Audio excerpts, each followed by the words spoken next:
గిరి ప్రదక్షిణలో సక్సెస్ఫుల్గా అయితే మూడవ లింగమైన యమలింగాన్ని అయితే మనం అయితే దర్శనం అయితే చేసుకునేసాము.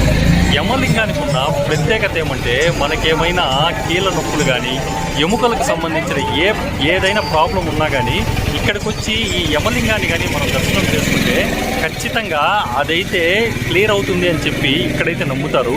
అందుకని చెప్పే మేమైతే ఇక్కడైతే కాసేపు కూర్చొని ఆ దేవుణ్ణి కాసేపు స్మరించుకొని మళ్ళీ గిరి ప్రదక్షిణ అయితే స్టార్ట్ చేసాము. ఈ గిరి ప్రదక్షిణ మనకేం చెప్తుందంటే ఎన్ని కష్టాలు వచ్చినా ఎన్ని ఆటంకాలు ఎదురైనా కూడా సక్సెస్ఫుల్గా దేవుడైతే మనల్ని 14 కిలోమీటర్లు నడిపించి గిరి ప్రదక్షిణ అయితే కంప్లీట్ చేసేలాగా చూస్తాడు. అలానే ఇది జీవితానికి అన్వయం చేసుకుంటే జీవితంలో మనకి ఎన్ని ఇబ్బందులు వచ్చినా ఎన్ని ఆటంకాలు వచ్చినా కూడా ఆ దేవుడే మనల్ని చివరికి కడ తెరుస్తారు అని చెప్పి ఈ గిరి ప్రదక్షిణ అయితే మనకి చెప్పకనే చెప్తుంది. Let's go.